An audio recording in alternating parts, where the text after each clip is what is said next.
El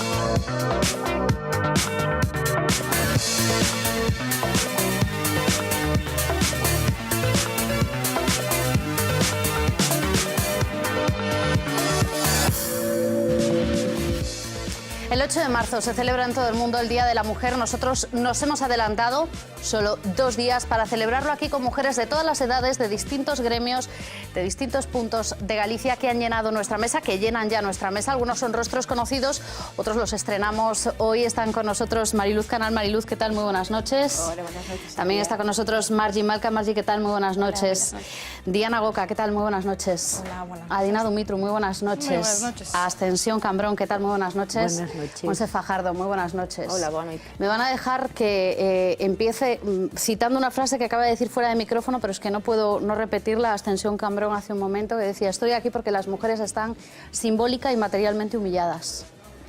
Sí, yo creo que salvando honrosas excepciones y no sin esfuerzo, a pesar de que se nos ha reconocido la igualdad formal en derechos, lo que es cierto es que materialmente eso se queda en pura retórica.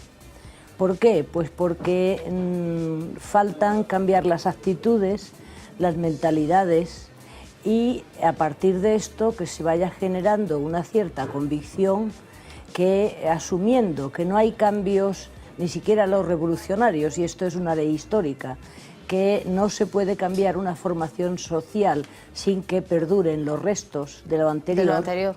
Y esto es un principio que Marx enunció y es una ley social en la actualidad, pues igual vale para el ejemplo del caso de las mujeres. Es difícil imaginar, con un poco de tocando los pies a tierra, el que se puedan cambiar la situación de las mujeres de un día para otro, cuando el patriarcado está asentado en nuestra tradición desde que se les ocurrió interpretar el caso de Adán y Eva en el paraíso. Entonces esto no se va a abolir en un periodo corto. Pero no ya obstante, llovió, no sería de un día para otro. Claro, no obstante, desde que tenemos Constitución que predica que no está justificada la discriminación en función del sexo, la religión, las creencias, etcétera, etcétera, pues seguimos constatando que hay preterición. Y lo vamos a ver con datos enseguida, pero antes me vais a dejar que saludemos pues a quien va a ser el octavo elemento esta noche aquí en esta mesa. Hoy somos muchísimos, qué barbaridad. ¿Qué tal, Yago? Pero siempre tengo un sitio aquí a tu lado. Siempre tienes un sitio aquí, sí. Porque Yago va a venir después, Yago llegará después y nos contará cosas sobre personajes, momentos que se han vivido esta semana y también sobre tópicos. De tópicos pues también hablaremos. También muchas cosas, voy a ser muy breve, no vaya a ser que Rafael Hernando suelte por esa boquita una perla de la suya, sí, me la pierda. Parafraseándole, nos vamos a poner moraditos de ver hombres famosos peor operados que un español cualquiera en un quirófano desmantelado por los recortes en sanidad. Pero no solo eso, es que además nuestro equipo de guionistas, dirigido por los cirujanos que operaron a Maradona, tiene una guerra de sexos en la que valoraremos si la diferencia de edad influye en una pareja. Hemos salido a la calle para comprobarlo. Todos estos son matrimonios de conveniencia. Todos son claros. Claro. Tú tienes tanto, yo tengo tanto. Vamos al caso contrario, mujeres mayores con chicos jóvenes, Demi Moore, Shakira, Madonna. Esto está como peor visto, a lo mejor. Sí. Yo creo que sí, ¿eh? O sea, Demi Moore se lo debió de pasar bien cuando estuvo con el chico el Aston, ¿no? Hombre, me imagino que sí. ¿Te imaginas? A ver, sí, el hombre está... sí, se lo tuvo que pasar bien. Sí. Y Shakira tampoco tiene fallo, Madonna no creo tampoco, ¿no? Bueno. Shakira ya, con el central ese del Barça. Sí. Más respuestas dentro de un rato. Para todo lo que quieran comentarnos del programa está el Twitter, hashtag esta noche, #LV61. Pueden contar todo lo que quieran del programa. Yago vuelve luego, gracias. Nos cuenta más cosas de esos personajes, de algunas últimas horas que nos hemos encontrado hoy. Pero antes, les decía, vamos a centrarnos en datos. Datos que muestran parte de lo que explicaba Ascensión Cambrón hace un instante, que nos trae Paloma Ferrero. Paloma, ¿qué tal? Muy buenas noches. Muy buenas noches. Datos, además, que hemos ido conociendo también esta última semana, que tienen que ver con lo que cobran las mujeres, las diferencias salariales, las diferencias también a la hora de acceder y de mantenerse en el mercado de trabajo. Hay muchísimos informes sobre la situación de la mujer. Vamos a intentar hacer una radiografía express de cuál sería la situación de la mujer a día de hoy. Nos vamos a centrar concretamente en 3 aspectos: en el empleo, en la conciliación y en el poder y toma de decisión. Comenzamos por el empleo. Bien, hemos conocido ese dato del desempleo de febrero, un dato positivo que muchos han celebrado, una bajada del desempleo en 13.538 personas, pero si nos fijamos por sexos, vemos que a la mujer pues no ha salido tan bien parada en el mes de febrero. De hecho, ha aumentado el número de mujeres paradas de 6.319. Por otro lado, vemos que desde el año 2011 y hasta el año 2015, mientras el número de mujeres desempleadas aumentaba en un 8,2%, el número de hombres desempleados ha bajado en un 4,1%. Es decir, que la situación de desigualdad en el mercado laboral no es algo puntual, sino que se viene arrastrando desde hace mucho tiempo. Y como consecuencia, el 53% de los parados en España son mujeres. Y las que tienen trabajo pues cobran menos que sus colegas hombres. Es lo que llamamos la brecha salarial. Las mujeres, según un informe de la Organización Internacional del Trabajo conocido hoy, cobran un 1,7% menos que los hombres. Perdón, es un 17%. En el gráfico lo están viendo mal, es un 17%. Y las mujeres que no tienen hijos cobran un 5% más que las mujeres que sí los tienen. Es decir, que las mujeres que tienen hijos se enfrentan a lo que se llama la doble brecha salarial. Más datos sobre los salarios. Bueno, vamos a hablar ahora más bien de conciliación. Hemos hablado ya de empleo, vamos a hablar de conciliación, del tiempo que dedican a la familia del hogar hombres y mujeres. Según datos del Instituto de la mujer dedica de media al día unas 4 horas y 7 minutos, mientras que el hombre dedica 1 hora y 54 minutos, una diferencia considerable. Más datos sobre conciliación en lo que se refiere también al cuidado de los hijos. Según datos del Instituto de la Mujer, casi el 95% de las excedencias que se han pedido para el cuidado de hijos han venido por parte de mujeres. Bien, y les decíamos que también íbamos a analizar otro factor, que es la situación de la mujer en los órganos de poder y toma de decisiones, tanto público como privado. Vamos a mirar primero su situación en los órganos de administración, tanto local como autonómico y del Estado. Alcaldesas. ¿Cuántas alcaldesas hay de media en España? Bueno, pues un 17,4%. En Galicia ese porcentaje es aún menor, no llega ni al 10%. Mujeres consejeras en gobiernos autonómicos. En España el porcentaje es de un 34% más o menos. En Galicia, con fecha de 2014, había un equilibrio perfecto en la Xunta de Galicia. Y presencia de mujeres en los órganos superiores del Estado, es decir, ministras, secretarias de Estado, subsecretarias, altas funcionarias, es de un 32% con fecha del año 2014, que es la última estadística conocida. Y nos fijamos ahora en la empresa privada, en la presencia de mujeres en los consejos de administración de las empresas del IBEX 35, las más grandes de España. Bien, en el año 2006 era del 5,1%. A día de hoy, año 2015, es del 16%. Bien, ha habido un avance, pero el objetivo que se había fijado en la Ley de Igualdad hace 8 años era del 40% y evidentemente, Antía, estamos todavía muy lejos de ese Muy lejos, objetivo. desde luego. Bueno, pues esas son las cifras de las grandes empresas. Hemos visto también las cifras en los distintos estamentos del Estado, desde el municipal hasta los ministerios, esos cargos de poder que se ejercen, pero vamos por partes, porque con estos datos se constata de alguna manera, Mariluz, lo que decía antes Ascensión, seremos iguales en el papel, pero en la práctica y en el día a día los datos están ahí para decirnos que no lo somos. No, no lo somos. Y además lo más triste que lo comentamos antes de empezar el programa, lo que a mí me parece además tremendamente triste es que, como es un problema educacional y como muy bien dijo Asunción, es un problema de que estamos metidos en esta área que es de educación judeocristiana, está ahí, ya está, y no hay vuelta que darle, donde la mujer absolutamente denostada en cuanto a tener ningún tipo de responsabilidad. La cuestión es que, como es un tema educacional y no se ha estudiado nada, ni se ha preocupado nadie en nada porque esto evolucione, ni porque se les enseña a los niños y a las niñas desde la escuela que somos iguales. El problema de educación incluso dentro de las casas, ya veis la estadística tremenda en cuanto que la mujer es la que pide más la excedencia para cuidar a los hijos. La mujer educa a los hijos, ¿por qué? Porque no es consciente de esa desigualdad. Ese es el problema. El problema es que la mujer no es consciente de que es desigual. Y entonces si se lo dices, además, algunas veces hasta se ofenden. Es decir, yo no estoy discriminada bajo ningún concepto. Digo, claro, pero es que si ya no conocemos, si ya no asumimos que tenemos un problema, es muy complicado resolver el problema. Y entonces yo creo que lo más esencial sería, a partir desde ya, lo que pasa es que yo creo que los poderes públicos no están por la labor, salvo que cambiemos absolutamente de modelo, eso está claro, y que las mujeres nos empoderemos, es decir, que nosotros tenemos que militar en el sentido positivo, es decir, hacer una militancia de nuestro feminismo, es decir, que nuestra feminidad, pero no porque sea discriminatoria como hasta ahora lo ha sido, daros cuenta de que ser feminista hasta hace muy poquito, y aún ahora también, es que tenía que ser una mujer que era fea, que no podía, que no se arreglaba, que no valía para otra cosa que para reivindicar no se sabía qué. No, miren, señor, yo soy igual que usted. No quiero ser igual que usted, quiero tener los mismos derechos que usted. Como yo dije muchas veces, dijo, ¿pero qué pasa? Es que a nosotros, me decía un día un señor muy sesudo, no me vas a quitar el sillón si no me das una patada. Digo yo, mira, es que tú estás equivocado, yo no quiero tu sillón, quiero otro al lado.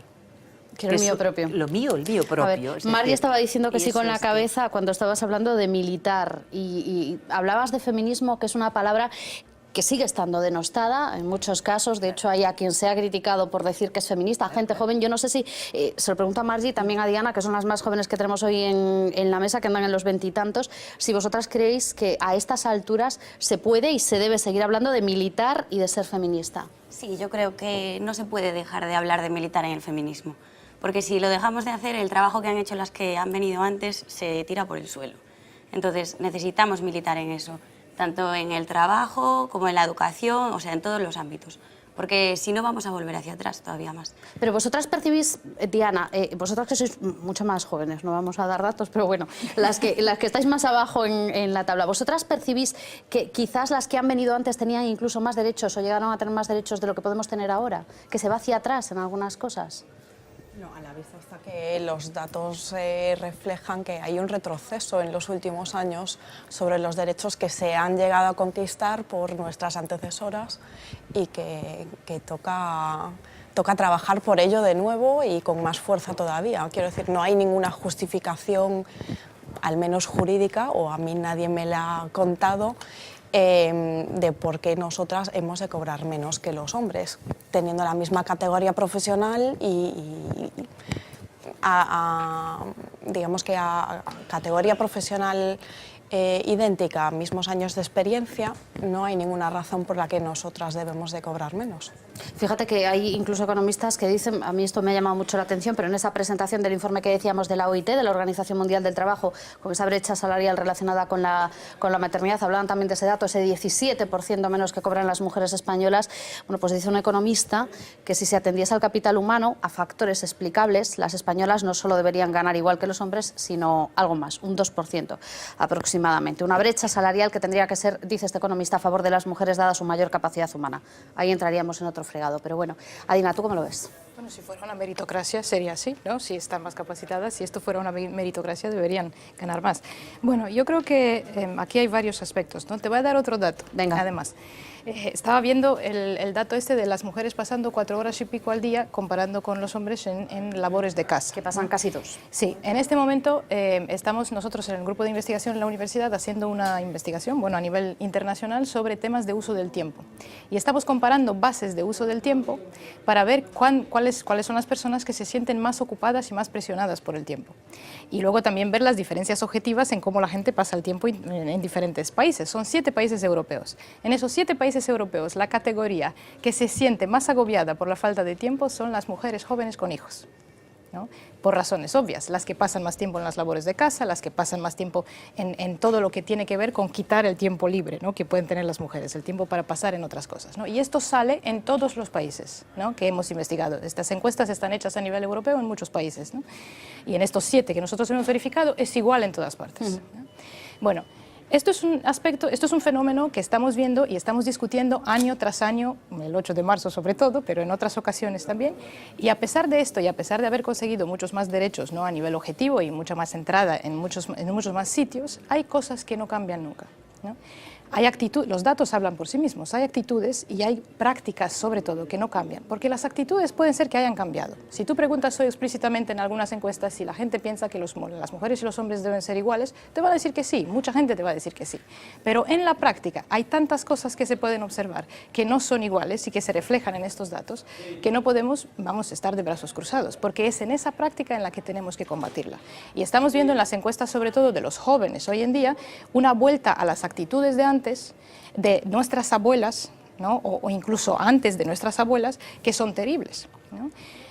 Creo que hay muchas cosas que han pasado ahí, pero 2 explicaciones muy importantes son, por un lado, que ha habido un discurso muy importante, muy hegemónico, ¿no? que ha dicho que el feminismo tiene que morir ya, porque la cuestión es que las mujeres han conseguido todos sus derechos, ¿no? y entonces ha habido una relajación en la generación que ha educado a los jóvenes de hoy en temas de igualdad, ¿no? porque hasta daba vergüenza en ciertos contextos, ¿no? de seguir hablando de eso, porque la cuestión era que ya se había conseguido todo, ya casi estaba mal visto hablar de eso. Déjame que os haga una pregunta un poco a todas. ¿Cuántas veces os han llamado quejicas cuando reclamáis cosas como esta?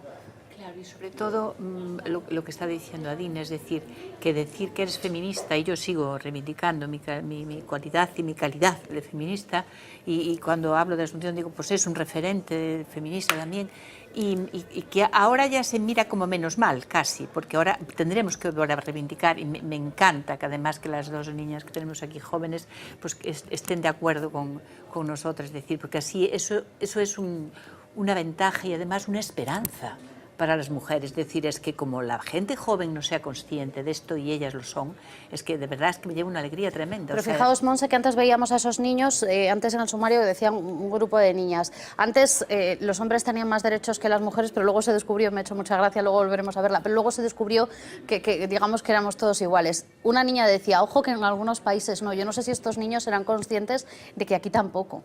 Claro, que eu penso que o problema é moito máis intrínseco, xa na propia sociedade, nas propias familias, non?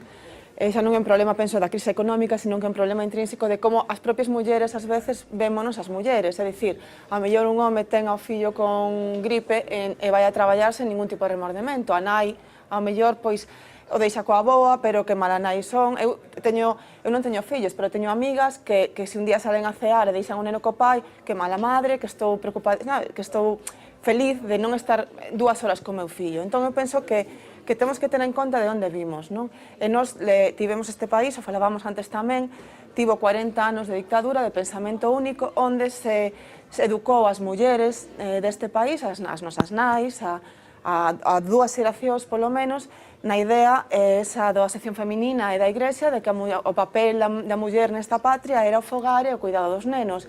E claro, era a escuela decía que eso era o que estaba ben, a Igrexa decía que eso era o que estaba ben, entón se educou a moitas nenas que agora son nais ou que agora son aboas na creencia de que o bo era cuidar os fillos e ter unha postura sumisa e, por suposto, nada de querer ser abogada ou... Eso foi Antonte. Esas foron as mulleres que nos criaron e houve toda unha xeración. Fixe a Universidade de Vigo hai moi pouco un estudio precioso, Vitoria Martíns a cabeza, de Ciencia e Conciencia, que falaban das primeiras mulleres que chegaron á Universidade galegas no franquismo e falaban a maioría nas entrevistas decían, foi a miña nai a que me empujou a ir á universidade porque ela que sempre quixo estudiar e nunca puido, non? Hubo aí 2 xeracións de mulleres, penso, perdidas para o ensino, que ademais estiveron machacadas pola sección feminina, pola Iglesia, pola sociedade, dicindo que o seu rol era determinado. E aínda que agora se sean conscientes de que non, esa idea é moi difícil de cambiala, non? Supoño que todos nos pasaría na casa no Nadal, que hai 6 homes e 4 mulleres, como se vai levantar un home a recoller os pratos sabendo 4 mulleres, non? Falo da mellor de aboas ou así, non? Esas ideas que parecen pequenos xestos, penso que son os acenos que hai que cambiar, as cousas que hai que cambiar, e que costa moito porque foron moitas décadas de machaque mental, penso, non? Pero, Sánchez, tú, por ejemplo, piensas que sigue quedando ese sustrato del que hablamos, y enseguida vamos a dar más datos sobre educación y también sobre lo que va quedando ahí.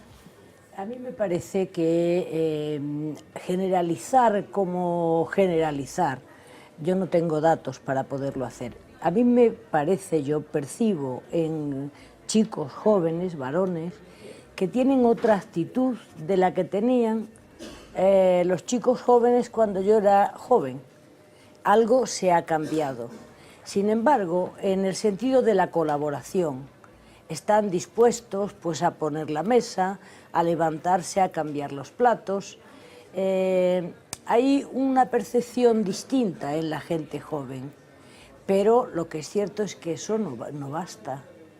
Eso no basta, eso no cambia la discriminación que todavía existe hacia las mujeres. Pero a veces, perdón, dá má sensación, non sei se estades de acordo, en que cando mesmo nunha parella nova, cando un home axuda na casa, é dicir, xa che fago eu a cama, como se a cama tiveras que facela ti por decreto divino, é dicir, as mulleres é unha ayuda, non é unha colaboración de dos. As mulleres temos a obriga de facer as cousas da casa, eles teñen o bo rollo de axudarnos a facer as cousas da casa. A ver, é verdade que non se ten razón, non se pode generalizar, pero penso que nunha gran maioría dos casos é así, non? Non está esa diferencia de horas que dábamos antes, esas 4 horas, casi 2 horas, en este caso, entre los hombres y las mujeres y la atención que dan al hogar y a la familia. Pero hablábamos de educación, Paloma, hablábamos de educación y hemos conocido además también recientemente datos acerca de cómo se perciben incluso en las relaciones de pareja las chicas más jóvenes, datos preocupantes. Sí, datos preocupantes, porque cuando hablamos de igualdad no solo hablamos de empleo, de salarios o de puestos directivos, también hablamos de actitudes, y parece que en este terreno vamos para atrás, un poco como los cangrejos. Varios estudios recientes han hecho saltar las alarmas sobre la violencia machista entre los jóvenes. El último, conocido en enero, un estudio realizado por el CIS y el Ministerio de Sanidad. Según ese informe, 1 de cada 3 jóvenes menores de 30 años considera normal la violencia por control, es decir, que su chico vigile las amistades que tiene, cómo se viste o dónde está en cada momento. Los autores del informe concluyeron que los jóvenes de ahora tienen una percepción más baja sobre la violencia machista. Entre los expertos hay unanimidad en la forma de atajar estas conductas, es la educación desde la infancia. Por eso hemos querido hacer un experimento con niños y niñas, los hombres y mujeres del mañana, para saber hasta qué punto están influidos por los estereotipos de género. Y les aseguro que las respuestas no tienen desperdicio.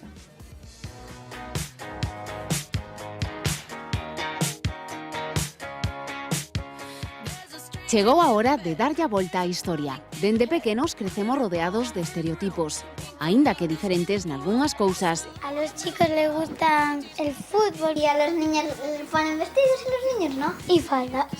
¿A ti non me pasas tan coas rapazas?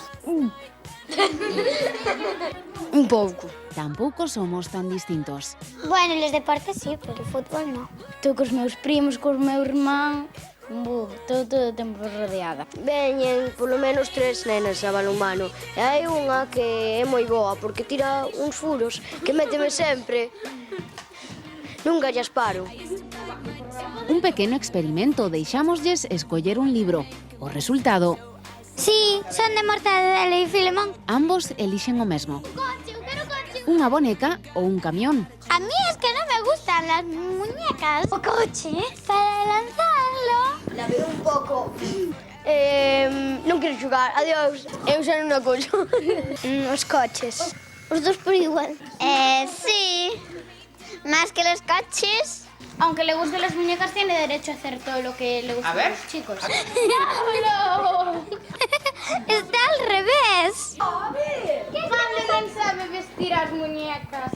Con 9 anos teñen claro que homes e mulleres poden chegar a ser o que se propoñan. Mecánica.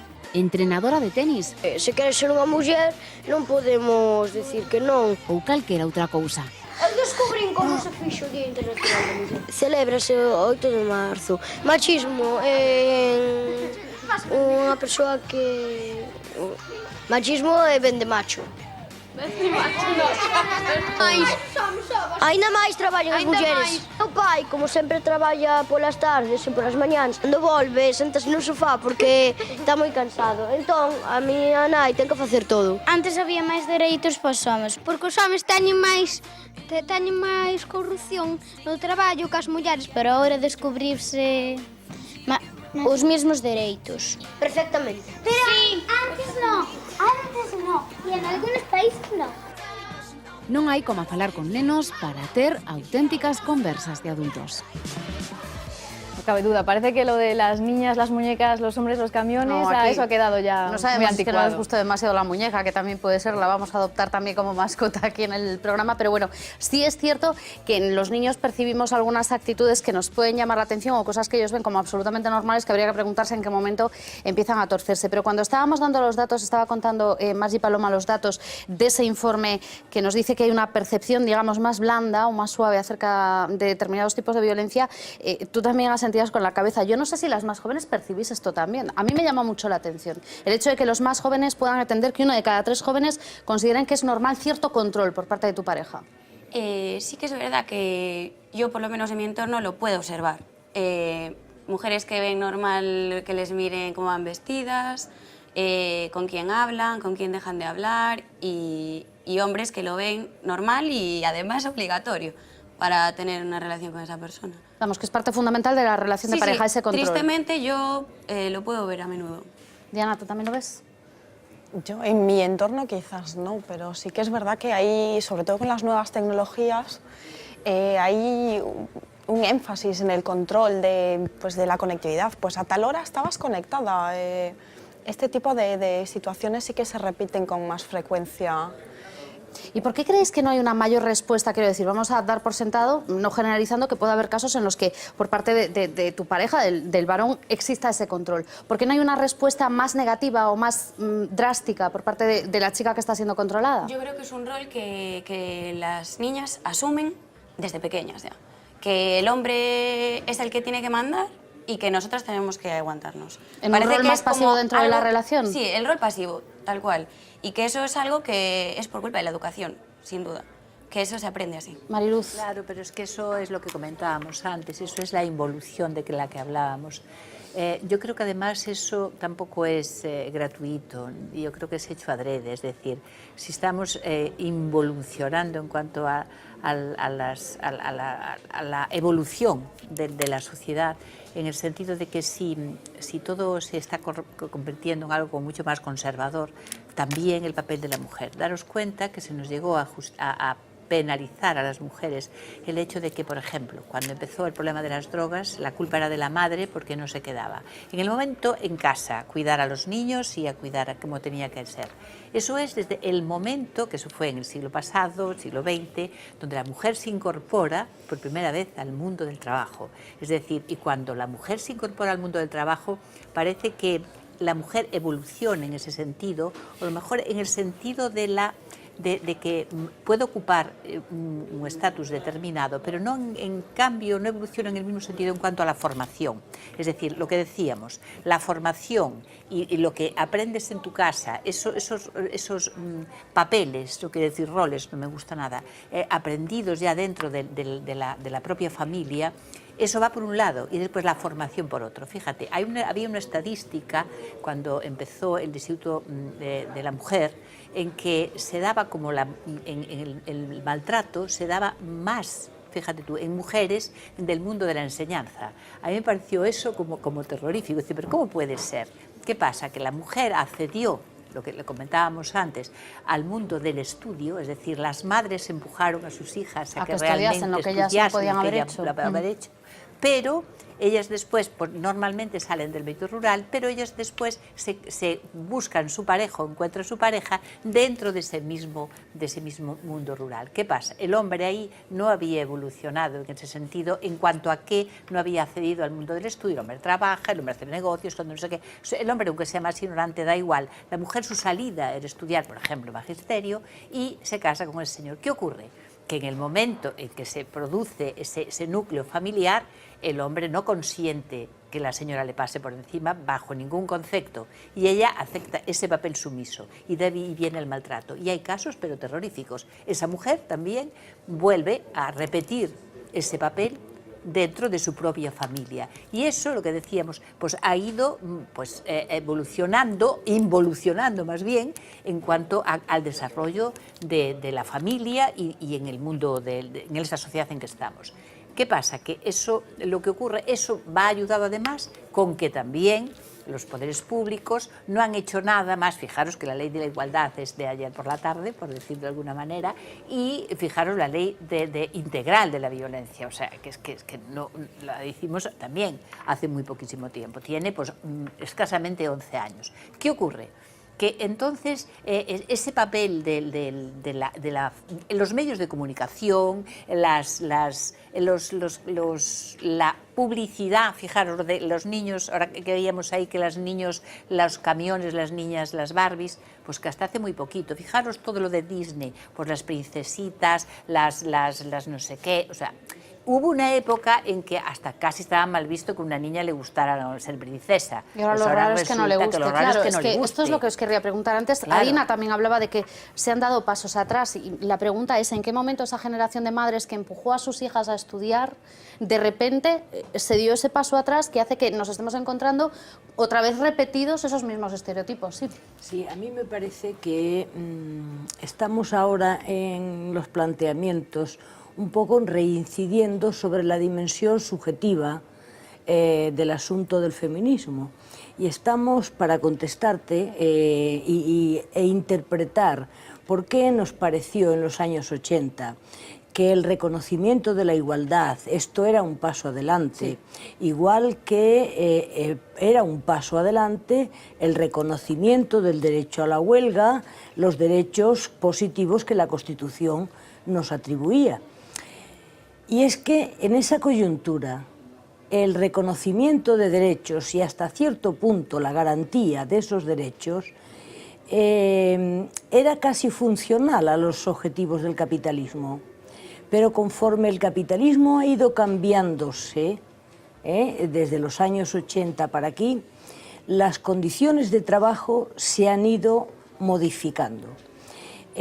Las mujeres, aunque hubieran hecho a nivel individual una opción de vivir una vida en busca de la emancipación, y eso es siempre un proceso dialéctico complejo, en el seno de las parejas y en el seno de cualquier relación humana, pues las condiciones laborales han ido haciendo casi imposible que ese proceso continuara. ¿Por qué? Porque la precarización del trabajo de la mujer ha ido increciendo, pero además es que en lo que se llamaba estado de bienestar, el Estado era de alguna manera el garante del acceso a los recursos que la biotecnología y la industrialización posibilitaban. Y eso ha ido desapareciendo también. Eso ha ido desapareciendo. La escuela gratuita de 0 a 3 años, eso ha desaparecido. Las ayudas para las personas con minusvalías, eso se ha erradicado. ¿Todo eso en qué repercute? En que las condiciones del ámbito de lo doméstico se han endurecido. Las mujeres, a nivel individual, es comprensible que tengan que renunciar a algo, porque vivir en guerra continua con el compañero, con la familia y con los del trabajo, eso no lo aguanta nadie. Yo pongo un ejemplo que he leído hoy en la red. Hay un estudio ahora de genética que indica que las mujeres sometidas a estrés son propensas a la aparición del cáncer de mama, más que las que no lo están. Y volvemos otra vez a ese agobio y a esa gestión del tiempo, claro, del que hablaba Dina antes. ¿Cómo se sentía con la cabeza? Lo paradójico es que es verdad que con el crecimiento industrial parecía que podíamos llegar a ser iguales. El propio sistema de distribución de beneficios y riqueza es incapaz de lo que nos prometen con el descubrimiento de la píldora anticonceptiva en los años 65, 66, 70, luego que da lugar a que el movimiento feminista reivindique y grupos de hombres y mujeres reivindiquen el derecho libre al aborto, la ley de plazos que tenemos y que ahora, si nos descuidamos, nos van a obligar a parir. De momento se queda en plazos. Esto es lo que ha pasado ahora. Ya, pero vamos. Bueno, la ley civil, es decir, que nosotros lo que queremos es tener la ley del aborto, pero la civil, es la ley de plazos. Queremos que esperemos que eso no lo toquen, pero bueno. Bueno, lo que hemos intentado saber también es cómo andamos de tópicos por ahí adelante y de conocimiento de determinadas cosas que a veces nos parecen básicas o que quizás todas las que estamos aquí pues decimos esto lo sabe cualquiera. Y resulta, Paloma, que tenemos cierto desconocimiento y todavía tenemos cierta respuesta un poquito tópica según lo que preguntemos sobre las mujeres. Sobre todo si se van a datos curiosos, porque os voy a trasladar, por ejemplo, una pregunta. ¿Sabéis cuántas mujeres han ganado un premio Nobel a lo largo de la historia? Bueno, yo sí, porque llevamos toda la semana con el tema. Sí, yo no tú valgo. no me Vale, vales. yo no cuento que tengo por aquí la encuesta. Bueno, lo dejo ahí en el aire, pero es una de las preguntas que hemos incluido en nuestro cuestionario de la mujer, un concurso en el que los ciudadanos, los que han tenido la suerte o la desgracia de cruzarse con nosotros en el camino, han sido los protagonistas. Hemos salido a la calle, micro en mano, para conocer datos curiosos sobre la historia del género femenino.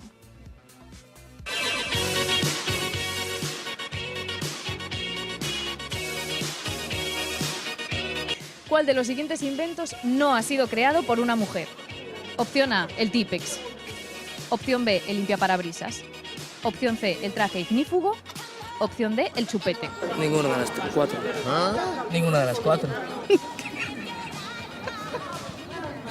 Pues el limpiaparabrisas. Chupete.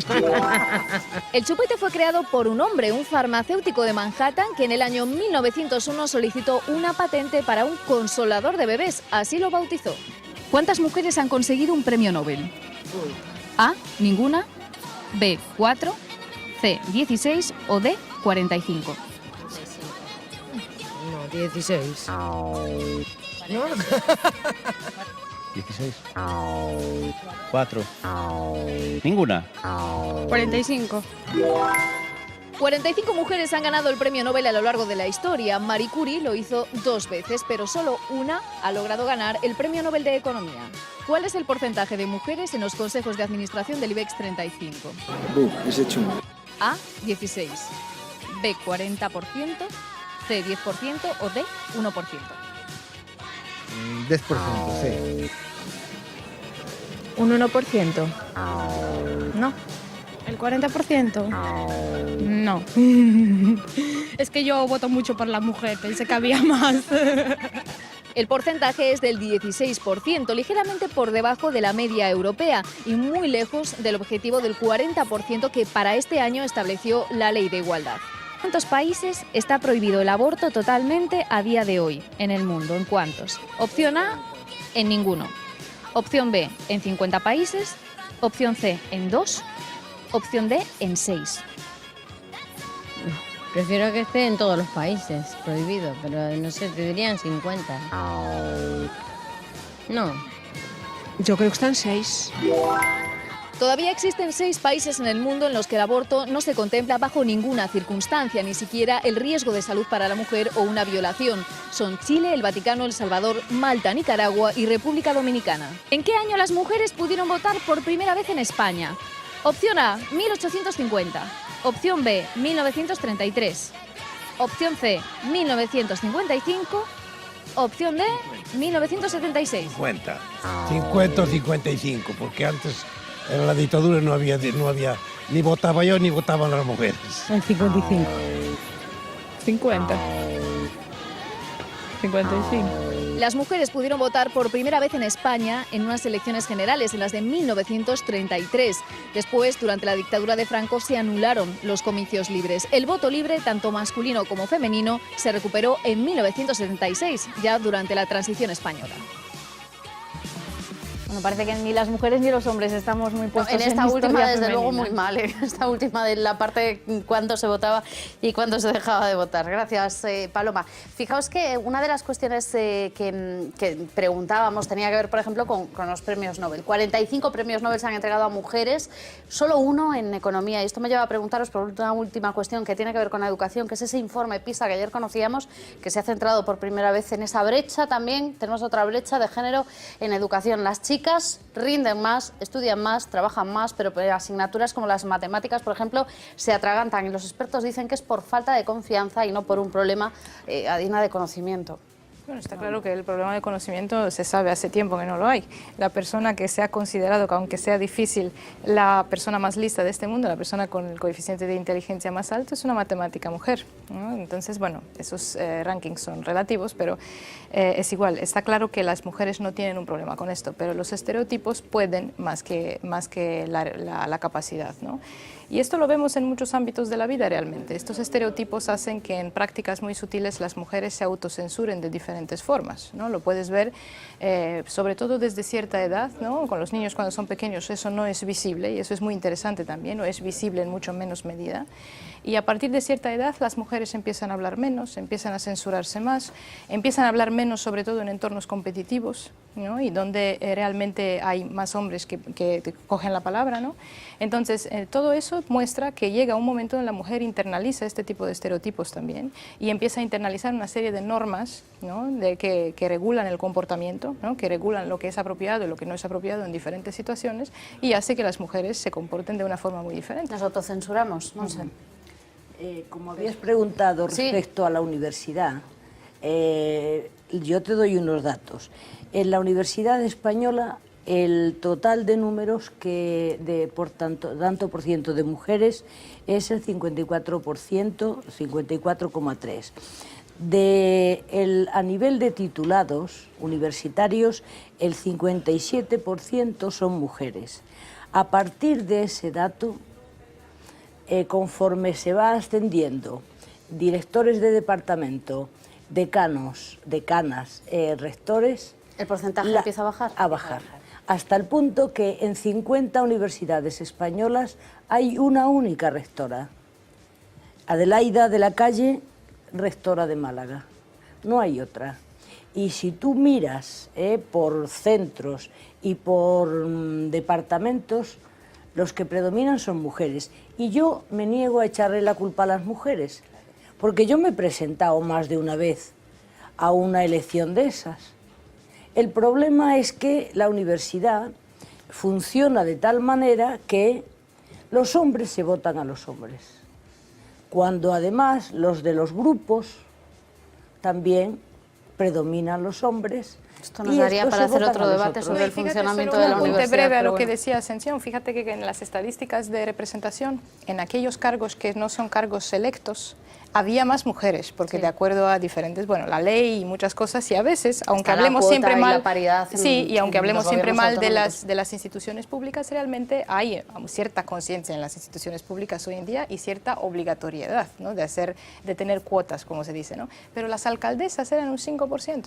En la elección libre se ve que este estereotipo está todavía muy vigente. Monse, vamos a ir cerrando. Non, estou de acordo en que as mulleres nos autocensuramos, pero tamén estou de acordo en que hai un mal intrínseco na sociedade. É verdade que nos incorporamos moito máis tarde á universidade porque non nos deixaban estudiar, como falábamos antes, nos incorporamos máis tarde, entón eles teñen copados os postos, pero penso que temos que ir dando pasos para avanzar. Comentaba outro día a Concelleira de Igualdade de Pontevedra nunha charla que asistín, decía, cando eu fixe en farmacia éramos 204 alumnos, 200 éramos mulleres e, sin embargo, na miña orla non hai ninguna sola profesora, eran todos homes, non? É dicir, unha especialidade como farmacia que está moi feminizada, as alumnas eran maioritariamente mulleres, os mestres eran maioritariamente homes, non?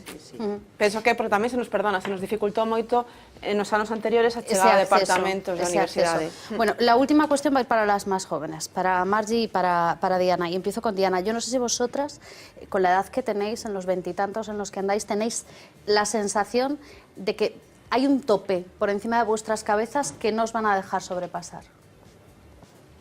Bueno, iniciando lo que es la andadura profesional es difícil de decir todavía, ¿no? Pero parece que hay un techo de, llamémoslo de cristal, que procurarán que no toque eso. Margie, ¿tú estás de acuerdo? Sí, creo que hay un techo que no nos van a dejar tocar. Estoy desgraciadamente convencida, pero bueno, yo por lo menos voy a intentar romper ¿Tú vas a intentar romperlo? Desde luego. Pues vamos a ver si tenéis suerte. Bueno, quiero agradeceros a todas que hayáis estado con nosotros. Vamos a tener que seguir avanzando en el programa. Desde luego seguiremos hablando de estas cuestiones porque el 8 de marzo, no sé vosotras cómo lo celebráis, pero aquí tenemos que seguir celebrándolo porque aunque nos llamen quejicas todavía quedan muchas cosas encima de la mesa que tenemos que arreglar y que la sociedad tiene que arreglar también. Pero bueno, que el programa sigue y que nosotros a esta hora normalmente cada viernes les contamos, les avanzamos un pequeño aperitivo de lo que va a pasar el domingo 10 de la noche fuera de contexto. Paloma Ferro, bueno, Paloma esta semana yo es que no sé muy bien cómo contar lo que ha hecho porque... Es que llevamos toda la semana en las redes sociales preguntando ¿con quién se pelea Paloma? ¿Con quién se pelea Paloma? Esta semana te has peleado físicamente. Sí, sí, sí. Bueno, hemos sido bastante buenos el uno pero con el otro. Guantes. Pero sí, ha habido guantes de boxeo por en medio, sí. ¿Por qué? Porque desde luego como a Podemos, a la formación de Pablo Iglesias le van a caer por todos los lados durante los próximos meses, hemos querido llevar al secretario general de Podemos Galicia a un ring de boxeo para prepararlo también físicamente para eso que se le avecina. Y entre otras cosas le hemos preguntado, bueno, pues con quién le gustaría vérselas en un ring de boxeo para descargarse y darle unos cuantos puñetazos. Imos facer un xogo, porque creo que os cidadáns estamos un pouco cansos xa de que os políticos se escapen nas entrevistas, non contesten as preguntas ou que incluso as utilicen para facer mensaxe electoral. Entón, o xogo que eu propoño é, se ti non me contestas o que estou preguntando ou vexo que estás facendo un mitin electoral, la pasada. Correcto. Vale. Que opinas dos exabruptos de Beiras no Parlamento galego? Os zapatazos, os puñetazos, os insultos. Sí, coido que calquera cidadá, cando pueda haber un exabrupto, como dis, creo que en moitos casos sintes ata representados, non? Creo que calquera querería dicirle dúas ou tres cousas á cara a moita xente da que está no Parlamento, entón creo que é un pouco esa forma de ser que ten Beiras neste caso. A ti tamén te gustaría dicirlle unha ou dúas cousas á cara a algúns dos que están no Parlamento? Home, por suposto, sempre hai moitas cousas que dicir. Dámoste oportunidade agora. Por exemplo, cando... Ti golpea e así te descargas e dis a quen te gustaría dicirlle e que, vale? Pois, por exemplo, ao señor Feijóo, non? O presidente Feijóo, cando fala de que desa relación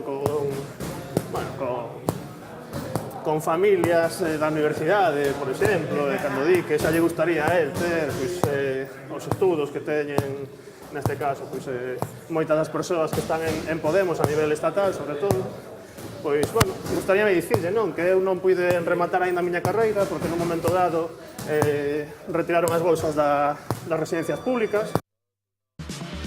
Bueno, y como en estas entrevistas no somos políticamente correctos, también hemos hablado de dinero, del dinero que Monedero casi no declara a Hacienda y del dinero que le gustaría cobrar a Breogán Riobó si llega a ser presidente de la Xunta. ¿Qué crees que pode pensar un parado cando falades de casta e despois nos enteramos que Monedero cobrou 425.000 euros por traballar 2 meses? Bueno, coido que non é só traballar 2 meses, non? A elaboración dun informe, pois, entendo que en cada caso terá o seu traballo e o seu tempo que facer as cuestións e logo están as cláusulas de confidencialidade, non? Realmente hai traballos nos que esas cláusulas fan tamén que se cobre un prezo máis elevado. Eu, lóxicamente, non vin o informe, creo que non podemos xulgar realmente se ese traballo merece ser cobrado a ese prezo ou non, realmente, non? Creo que é unha cuestión simplemente do traballo de asesoría.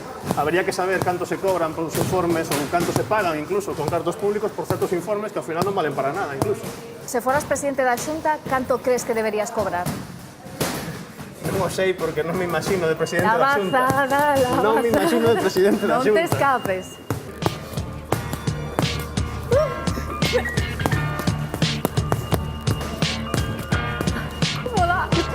¿Cómo da ahora? Bueno, esto y más el domingo a partir de las 10 de la noche. Pues el domingo a partir de las 10, en Fuera de Contexto, mucho más. Le has lanzado ahí un gancho en una de las... Sí, bueno. Yo le avisé que si se escapaba la respuesta... Si se escapaba, le dabas. Sí.